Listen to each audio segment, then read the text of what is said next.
Hey guys, number one Marmaduke fan here. This is my second take at trying to review Superman Smashes the Klan by Gene Luen Yang with art by Gurihiro. So in 2017, this was like the hot take book on Twitter. Everybody was arguing about it all over the place. And true to my word, I waited until it is no longer the hot take issue to talk about it. Really because I recently reread Yang's American-Born Chinese and Boxers and Saints. And Boxers and Saints is one of my favorite books of all time. So I figured, I'm on a Yang kick. Let's revisit this one now that it's no longer the hot take topic at Twitter. So my first take, I started going on a rant about racial identity politics in America, and I looked at my phone and said, oh, great, 7 minutes in, and I haven't even opened the comic book. Nope. All right, so the problem is, you almost kind of need to talk about racial identity politics in America to talk about this book. And I actually kind of just want to talk about this book and not get into racial identity politics in America, because racial identity politics in America, that's too big a topic. It was too big a topic for this comic to tackle, frankly, and it's definitely too big a topic for me to tackle in an iPhone review of this comic. So can I contain my thoughts? All right.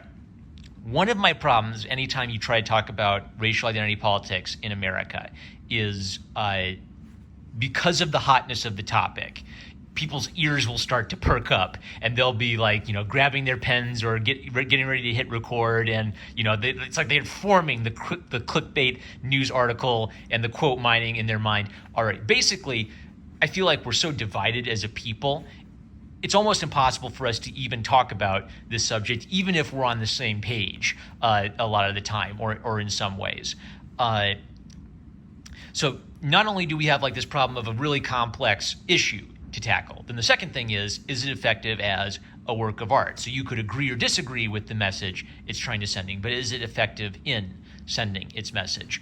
My kind of like to-the-point, spoiler-free review of Superman Smashes the Klan is, I think, Gene Luen Yang did a better job talking about these same issues in his more personal work. So if I would give Boxers and Saints a 10 out of 10, and I would give American-Born Chinese an 8 out of 10, or maybe a 7 out of 10, I'd give Superman Smashes the Klan maybe a 6 or a 7 out of 10. I don't do grade inflation. So for me, a 6 or a 7 out of 10 is still a recommendation. I'd recommend you check it out. There are some scenes I really, really, really like. So I think I got to get into the detailed scenes to talk about the specifics. There's one scene I feel is particularly weak, and maybe the way to word it is Gene Luen Yang is taking an old story about Superman. If you didn't know, this is based off of a radio serial where Superman fought not the Ku Klux Klan, but the Klan of the Fiery Cross, spelled normally. Yang changes it to the K Klan of the Fiery K Cross. I guess it wasn't obvious enough. I think people would have been able to figure out that the Klan of the Fiery Cross is supposed to be the Klan. But anyway, that goofy quibble aside, he's trying to take this old story and use it to talk about the contemporary problem of race in America. And it's kind of like I admire him. On one hand, I admire him for not writing propaganda. He is actually putting some real genuine effort into trying to talk about this problem seriously and with some consideration. At the same time, I don't know if Superman is the right character to talk seriously about race in America. Maybe race in America. Maybe the way to illustrate this is if Daffy Duck lands on Adolf Hitler and hits Adolf Hitler in the face with a pie, the appeal of that is watching Adolf Hitler get hit in the face with a pie. I don't walk away with that thinking, oh, I understand something more about the problem of Nazism in Germany. I enjoy it because Hitler has a stupid mustache and he's the bad guy and he gets hit in the face with the pie, and that's funny, right? So on the one hand, there's the goofy aspect and, like the Klan running around with silly outfits and trying to blow up children's community centers and Superman making fun of them. So there's that goofy aspect. Then when Yang tries to talk about the serious aspect, I don't feel like it quite mixes together in the right way. So it's like props for trying, but you can't. I don't think you can make a cartoony character say something serious about a problem that's quite this big. If you want, I think a really excellent book, American-Born Chinese. Okay, let me tell you let me talk a little bit about American-born Chinese, actually.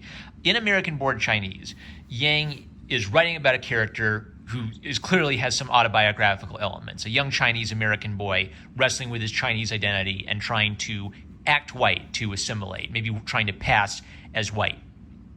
As part of that story, he retells the journey to the West, and a godlike character appears in the Journey to the West, who isn't in the original book, The Journey to the West. Yang is bringing in a more Catholic, Christian idea of God.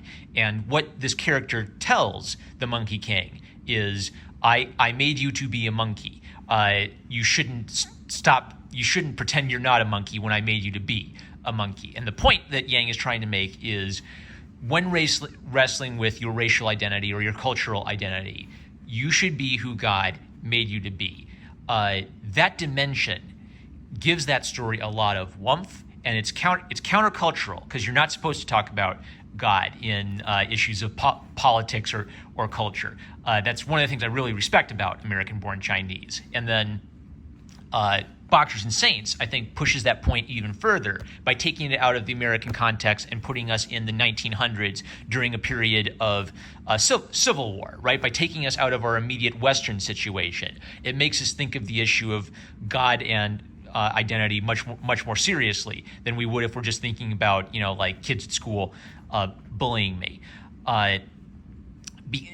Although he does talk a little bit about Christian elements in Superman Smashes the Klan. I think the fact that he was writing for DC constrained him a little bit. There are sections where they're just like running around after the Klan, and it's sort of like if the first chapter is him building his big point, the middle is just sort of like, fighting the Klan, and then at the end he tries to get back to his point again. So as constructed as a novel, it's a little meandering in places and not as well developed as those other two books. So let's actually try to hop into it. So the Lees are the main family that we follow. Now, their American names are Robbie Lee and Tommy Lee, the brother and the sister. They have Chinese names, but their father really wants them to assimilate. He wants them to speak English in the household. He wants them to refer to each other by their chosen English names. So the father would kind of symbolically represent the desire to assimilate.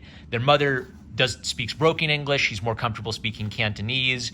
She makes little Chinese outfits for her daughter. So their mother represents maybe someone who's much more culturally connected to their history in China, right? For Yang, this is something he struggled with personally. American-born Chinese is about the problem of assimilation, and do you have to sacrifice something of yourself or your own soul in order to assimilate? And I can't help but notice in this book that the father, the pro-assimilation guy, comes off really negatively, and the mother, the sort of cultural roots symbol, comes off very positively.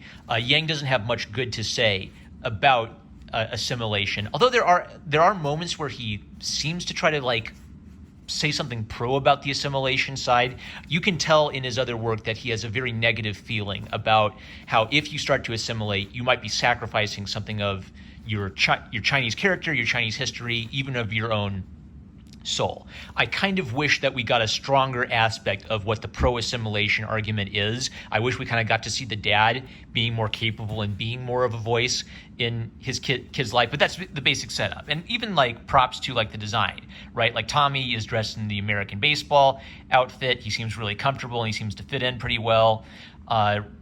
Roberta is in the more keep house inspired outfit. She misses Chinatown. She misses her Chinese friends. She's not sure she's going to fit in this new town. So that's the sort of down to earth American, every kid, and especially any immigrant family or any immigrant kid could identify with this at some level.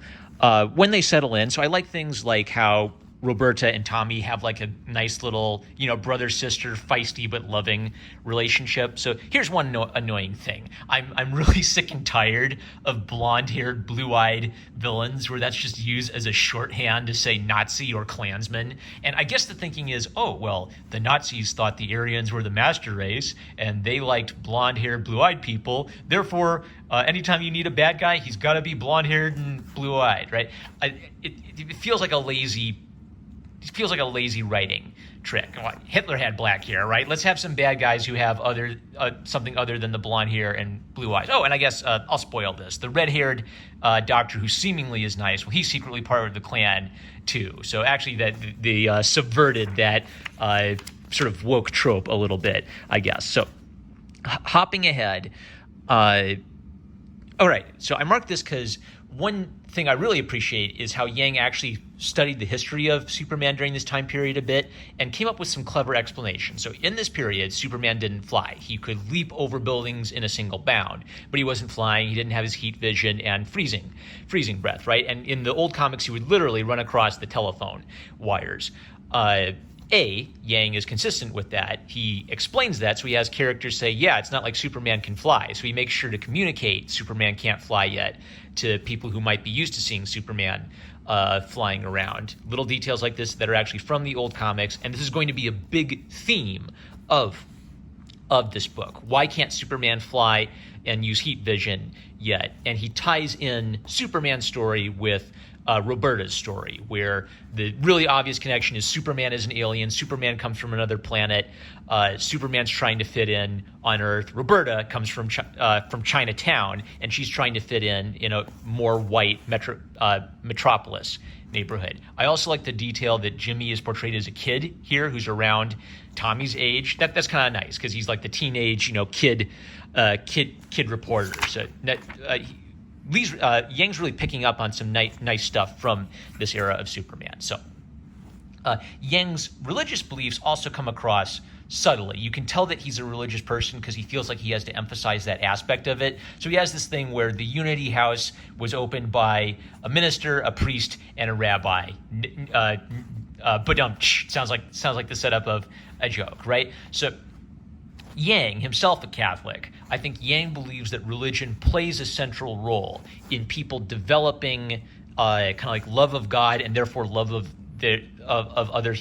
humanity and of all of God's children, right? So I think he's deliberately bringing this in as a way of underscoring that. Now, in addition to the Klan plot, there is also a subplot about microaggressions, and maybe one thing that's kind of awkward about this is some of this stuff feels anachronistic. Microaggressions is a 21st century woke subject of debate. I don't think they were talking about microaggressions that much in the 1940s. They don't call it microaggressions, but you can tell Gina's writing it that way. And he probably actually takes this more seriously and feels this more personally than, like dramatic, Ku Klux Klan blowing up buildings stuff. So I forget this character's name. She's named later, but she makes some what she thinks of as sort of like polite comments. So thank goodness. I've never met a Chinese before. Up close, I mean. Are you Chinese or Japanese? Chinese. Oh, thank goodness, right? So she thought she might have been Japanese at first, which would... What Yang is saying here, Yang is good at subtle writing. So what Yang is saying here is that an American meeting a Japanese would assume, well, they must be part of like the Axis powers, right? Japan's our enemies, so the Japanese people got to be our enemies. When she says she's Chinese, she's relieved. So there's that kind of like hidden aspect of racism against Japanese people. And then she also makes some comments like, oh, I think it's wonderful how hardworking you Chinese people are. That's amazing, right? So she's actually trying to be complimentary. At one point, she admits that her grandfather dislikes Chinese people, but her father thinks Chinese people are brave and hardworking, and she agrees, right? So the point is, this is a person who's trying to be complimentary and sweet, but she doesn't realize that what she's saying is kind of insulting because she's still looking at a Chinese person and sort of like in her mind saying, Chinese person. What to say about this? Yang is saying that this is an experience that racial minorities feel. They have conversations like this, and I think this is true. You shouldn't talk to another individual that way. But maybe the other aspect of it, what makes me uneasy about this is, I think there's like a blue collar, white collar distinction here.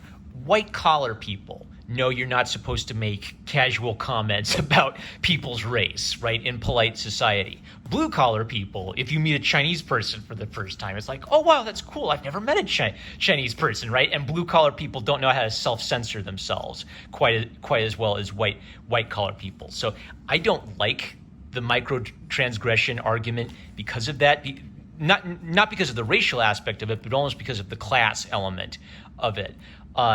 Here, I don't think he's making I actually appreciate that I don't think Yang is making like a cheap shot at people like this. He's actually making a real distinction. So people like this young lady, overall, they have a well-meaning attitude, but they're just kind of like, they just don't quite get it. Maybe they don't have enough life experience. They've never met a Chinese person before. It's never occurred to them that might be an offensive thing to say, right? So to his credit, Yang isn't just saying like, oh, well, all people like this are just like the Klan. He's making a more nuanced point than that. Jumping ahead. All right. So one of the absolute best aspects of this, I think, is the handling of Chuck's character. So Chuck's introduced at first. He's, like calling them yellow banana people, right? Like the really on the nose racial slurs and insults. And he's even got like the sharp, evil blonde eyebrows and blue eyes, right? So what you're expecting is, oh, he's just going to be like the mean, nasty bully. But he likes Superman. He wears red boots because he admires Superman. And because he admires Superman, this sort of forces him to a point where, as he sees his uncle participating in the Klan, he has to come to terms with the evil of the Klan, and he has to call it evil. Woe to those who call evil good and good evil. So Chuck is a really interesting and well-developed character. And one thing I appreciate Yang doing about this is Yang is actually saying people like Chuck are human beings, and people like Chuck can change. They can become aware of what the right thing to do is, how to treat another person as you would want to be treated. And I really respect that.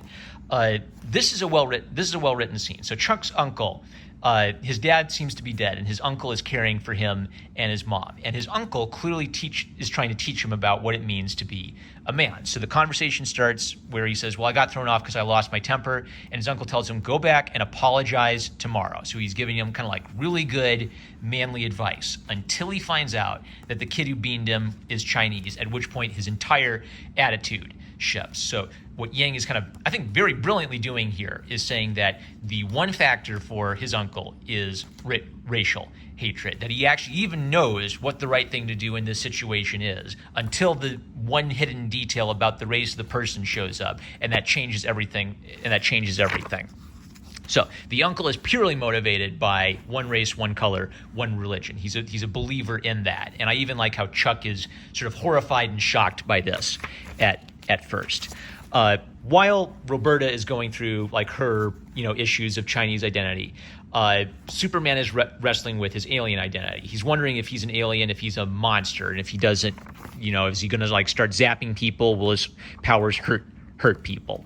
One thing I like about Roberta is she's sort of portrayed as a little mini Lois Lane who's observant, so she notices some smart things. She notices that one of them has red boots, and she remembers that Chuck had red boots on earlier. Later, I feel like Yang had a hard time figuring out what to do with Roberta, and she was just sort of tagging along for the adventure for some reason or other. She's there because she's got to be there because we have to have the kid there. But I really like this aspect of it where she's making some smart little observations and putting pieces together, kind of like a mini kid detective.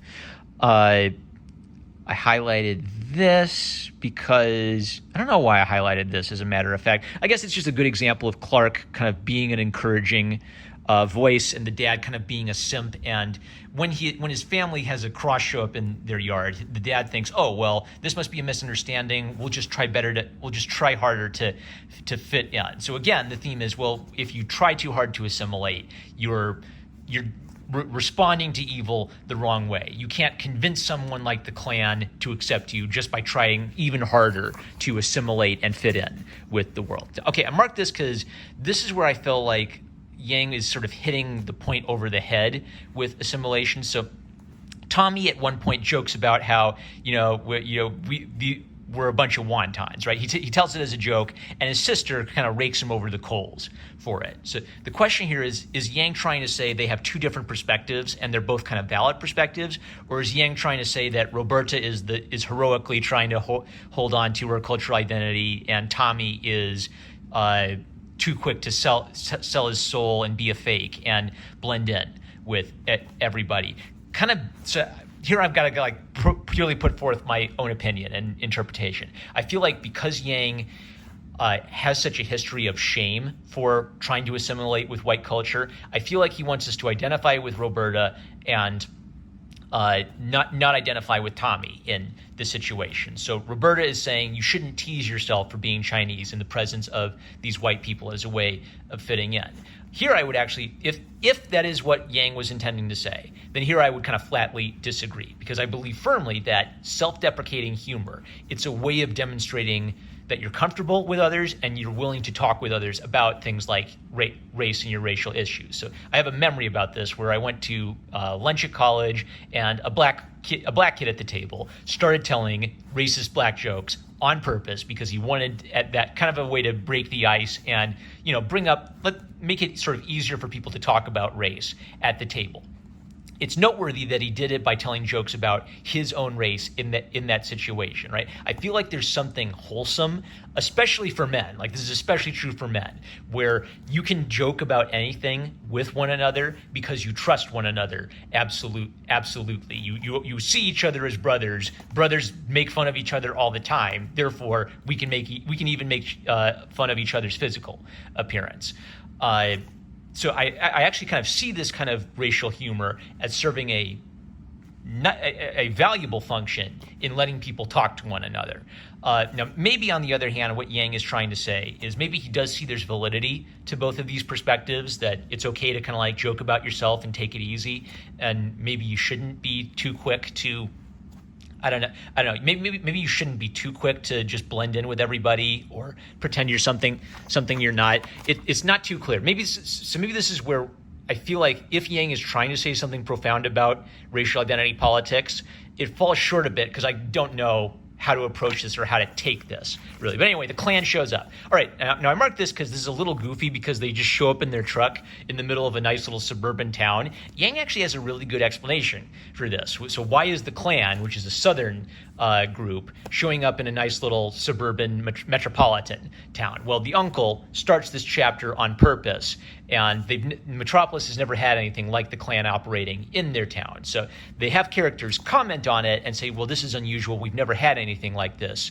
here. We think of that as something that goes on in other parts of the country. However, even though Yang kind of explains it, it still feels a little awkward to just have like this nice folksy little white picket fence, and then the Klan just drives up and kidnaps you out of your backyard. Some of like the fighting the Klan stuff, it's so simple and it's so straightforward. It's almost like it's undermining the seriousness of what Yang is trying to talk about in the other chapters. I like when Superman shows up and intervenes to stop Buck, this kind of like forces Buck to come to terms with something, where he's literally got the Superman shirt. He admires Superman. He knows his uncle is doing something wrong. And it's hard for him to say that because his uncle is also a provider to him and another image of masculinity. He has two images of masculinity in his lives. They're telling him to do two different things. So really well handled character. This I marked because this is Yang, who is a writer of faith, recognizing something about Superman I think a lot of writers miss about Superman, which is that Superman was raised by a Kansas couple in the 1930s. Of course, Superman was raised in a Christian household, right? Like it's a no duh that Superman was raised in a Christian household, and that Superman's upbringing is a massive part of what makes Superman Superman. So he has this great idea I've never seen before. That some kids see him using his powers, and the mother says, "Well, he must be demon possessed." The Bible calls it levitation. Now, when he talks to his mom about this, she quotes the Bible. "Clark, please, woe to those that call evil good and good evil." So, what part of the point that Yang is making is that religion can play an aspect into either rejecting others or loving others. their point would actually kind of like be valid. If someone was, flying around and zapping lasers, you might legitimately wonder, gosh, are they an alien? Are they a demon? What the heck are they? But Clark's mom and dad see his soul. They see him as truly their son, not just like an adopted kid who's not really part of the family. He truly is their son, and I think that's what a big part of what makes Clark a good man is this family relationship he has. Now, one neat thing about this is they underscore the idea of like hiding your power. You got to hide your powers or else the government will kidnap you. And so Clark deliberately tries to maybe suppress or hide aspects of his powers. Again, this is a two-sided thing. On the one hand, Clark Kent needs to hide his powers to fit in with society, right? On the other hand, could hiding his powers or suppressing his powers prevent him from using his powers to the fullest ability to protect people? And I really like the detail that Pa Kent is just sincerely concerned with protecting his son, and Pa Kent never grabs him by the arm and says, "You're going to hide your powers." No, that's not a Pa Kent thing to do. Superman overhears that, and he decides, well, I need to suppress this myself, or else so that I can fit in, so that I can be perfect. So it's kind of a question of suppressing yourself versus controlling yourself, where it's good to control yourself and to control your emotions and to think about your identity, but it's not good to be dominated by your identity or to be dominated by your emotions and ruled by them. So the idea is that because Superman is suppressing his powers, it's like he's suppressing his true identity as a man of Krypton. Jumping ahead, so Buck's mom thinks of the Klan as a criminal organization. She hopes that Superman catches them, but she asks, "But is it really all that bad to want to live among only your own kind?" So the direction I thought Yang was going to go was he was going to contrast this attitude with Roberta's problem, which is assimilating in a new white neighborhood and desperately wanting to go back to Chinatown and only be around Chinese people. That doesn't actually happen in the end, and I think that would have been really interesting if that did happen, because it would be saying that there's a fundamental connection to the white identity problem and the Chinese identity problem, where part of what you have to do is find yourself as an individual and neither be ruled by your home country nor be ruled or race nor be ruled by the broader society. Jumping ahead, so there are lots of little hidden details where if you know Yang, you know what he's saying. So the kids go to the movie Captain Desmo versus Genghis Akim, and of course Genghis Akim has this Genghis Khan, Chinese Fu Manchu look, where Yang is very sensitive to racial stereotypes. Probably what he's saying here is that throughout the whole culture, there is this, evil Chinaman, and he's also an alien who can fly. So the idea of the evil alien is suppressing Superman. The idea of the evil Chinaman is making the Chinese characters feel a sense of shame or internalized racism. At the theater, Roberta sees a couple of the Chinese girls from Chinatown, and she kind of finds out that she didn't really fit in there either, in part because her dad was too eager to assimilate. So in Chinatown, they were too white to fit into Chinatown. In Metropolis, they're too Chinese to fit into Metropolis. Again, this is an immigrant experience, where not only is there the broader culture and the question of, well, do you assimilate into what's essentially like a white Anglo-Saxon Protestant country? In some ways, more so in its past, less so now. And a lot of immigrants have the home country, the homeland, and they feel pulled in two directions.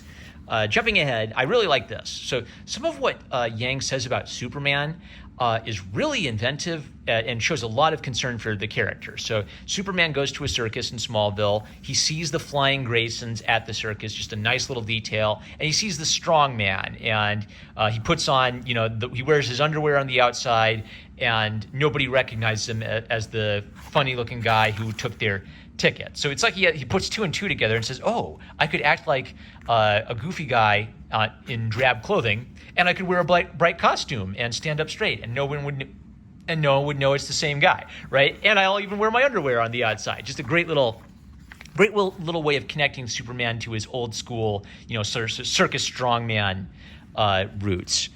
I marked this because this is where it really feels like Yang has no idea what the heck to do with Roberta. So she sees that Lois wrote in lipstick WJ, and she recognizes that as the initials of a guy who works with her dad at work who made a casually racist comment. So they conclude, well, if he made a casually racist comment, maybe he's part of the Ku Klux Klan. Let's go investigate. Like, oh, good grief. I almost would have liked it better if, I don't know, like Superman, maybe the framing device should have been Superman goes out and saves people and he comes and visits Roberta because he's just such a cool guy and he wants to talk to her about how she's doing and what her problems are, instead of having, on the one hand, in Golden Age comics, kids are coming along on the adventures all the time, but there's usually a reason. Hopefully there should be a reason for them to be there, and it just feels like Yang's desperately trying to get her in on the action, and why is she even here? Why are her parents keep stopping her from running around late at night while the Klan's after them?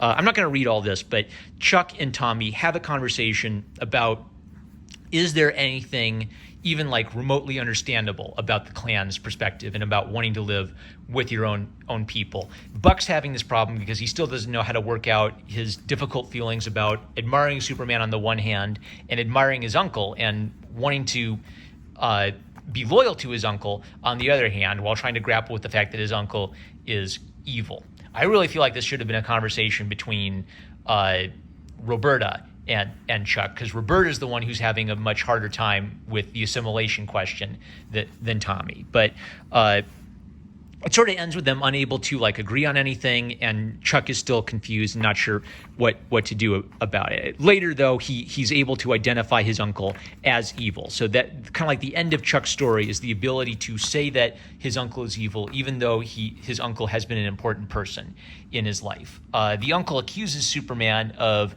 "You're just like me, Superman. You represent how great the white man could be." This leads up to a conversation between Roberta and Superman, where Roberta, again, has made some smart observations. She's noticed that when Superman lands, he lands softly, like he's able to manipulate the forces of gravity, and she wonders if he's holding back the ability to fly because he's afraid people will dislike him. And this kind of like touches a sore spot for Superman, and he runs off. This I really like because this is keeping with the idea that Roberta is observant, she's smart, she thinks through things and puts two and two together, and she sort of touches on the important point that for Superman to be the best hero he can be, he's going to have to stop being afraid of holding back his powers. I like the detail that he goes and talks to his parents one last time before he goes and confronts his Kryptonian heritage. This is getting at the really important part of Superman, that his upbringing on Earth has made him who he is, and his Kryptonian heritage is what makes him special and gives him these powers he can use. I also like this whole scene where Chuck's uncle goes and talks to the Grand Wizard. And the Grand Wizard, surprise, surprise, it's Dr. Wilson. Dr. Wilson doesn't actually believe in any of the race stuff. For him, it's just a convenient tool to divide people and to give people like him more power. And he actually kind of like looks down on Chuck's uncle for actually believing in the crap they print in propaganda. This is a really whammy idea, because this has the idea that racial division and racial identity politics, for dumb people, they actually believe in it, but it's actually a really useful tool for smart people to have everybody at each other's throats. So I think Yang touched on, like, I don't even know if Yang realized what a red pill, black pill idea that is, but I really dig it. I'm just going to keep hopping ahead. All right. Again, kind of like continuing the theme of Roberta putting two and two together and figuring out what kryptonite is, so maybe she can help Superman with that information. And Chuck's uncle loses cool and kills the Grand Dragon so that he can assume power, because he actually believes in the mission. I marked this because they're just like subplots I feel never get resolved. Roberta has always had this problem of assimilation, that maybe if her brother assimilates too much, Roberta doesn't want to assimilate much at all. So she looks at the two white girls and say, maybe I'll never be best friends with the Unity House girls. That doesn't mean we can't be friends at all. Why can't she be best friends with the Unity House girls? Is it because they sort of make rude comments about Chinese people without realizing that's what they're doing? Does it mean she's trying to be a friend and trying to come out of her shell? It's too hard for me to read what Yang is saying here. And I don't know, maybe this is some of this is DC Comics saying, hey, we need to see Superman fighting the Klan, and Yang wanted to write a story about Chinese American kids sort of coming to term with themselves in America. I just feel like there was something being built up to here, and I can't really say anything about it because I don't know what the point is or what Yang's trying to say. So, but jumping ahead, so this to me is actually the probably the weakest moment in the entire book, because it's Yang laying out the alt-right white identity politics worldview, and then Superman trying to answer it with what I feel like is a really empty statement. And this is why I referenced American-Born Chinese and Boxers and Saints. So in American-Born Chinese and Boxers and Saints, Yang talks very freely and openly about his Catholic faith. And I think by talking about that, it gives him a framework to talk about the racial issues. When he has Superman and he can't have Superman, talking about Jesus Christ, I guess, because he feels like that's you can have Superman be vaguely Christian, but you can't have Superman be explicitly Christian. So Superman gives like this very generic answer. Well, let me give you the question. A nation bound by nothing cannot last. That is actually a very serious problem. How can you have a unified nation if there is nothing to unify us? And we don't feel particularly unified these days by anything, including God, right?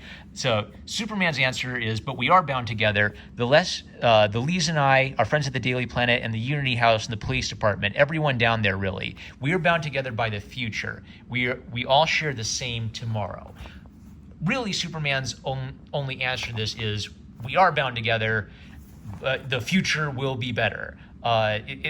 This to me sounds like the arc of history inevitably bends towards justice. History is on the side of right. And I don't feel like you can answer a problem like this just by repeating an optimistic sentiment. How can we be unified if we don't share anything? We are unified. The future will be good. It feels like if you're going to build to something like this, there actually has to be like a substantive answer that defeats him ideologically, as well as defeating him physically by Superman's super strength. What's really killing me about this is I feel like Yang had a better answer to that in Boxers and Saints, where loving God and serving God gives you an identity that frees you from the burden of responsibility of living up to the expectations of your Chinese parents or living up to the expectations of a society that wants you to abandon all of your Chinese heritage. Once you accept that you're a child of God, you feel okay living the way God made you to be. But Superman can't say that, so we get kind of like a treacly response to the same question. Well, I'll give Yang credit for one awesome thing, is when he writes his essay about Superman and race in America, he calls attention to the fact that President Woodrow Wilson loved the movie Birth of a Nation, which is a Ku Klux Klan film. I love that little historical tidbit. Thank you, Gene Lewin Yang, for making the kiddos aware of that one. Woodrow Wilson sucked. Can we all agree on that? All right, so Superman smashes the Klan. I respect what Yang is trying to do. I do not believe that Yang made a cheap piece of propaganda. Basically, if you were staying away from Superman smashes the Klan because you were afraid that there was going to be a scene where someone put on a red hat and they did like the nudge and the wink at the audience and said, "Man, just like Trump voters, am I right?" None of that. It is, though, I think I don't like trying to take 21st century racial politics and microaggression topics and then just bring it back to the 1940s because it doesn't feel like it fits quite. I guess we're getting round back to what I initially said. I feel like Superman is a 1940s, very simple, down-to-earth character where he's almost too simple to say something profound about racism. Gene Lewin Yang can say something really profound about racism in America, and he has done it. But in the context of Superman smashes the Klan, I feel like the Superman and Goofy fighting the Klan elements fought too much with trying to say something serious about racism. So the result is a pretty good little book that could be boiled down to, you could still essentially boil down the message to racism is bad, and we should work hard to try to overcome racial bias against other people, which is a good message. I believe we should propagate and teach that message, but maybe we need to go a step beyond, deeper than that, to make that to convey that message effectively. And a really effective communication of that message, I think, could be found in Boxers and Saints. So with that, I'm Norman Marmaduke fan. I love you guys. Lukewarm recommendation for this book, and I'll catch you later.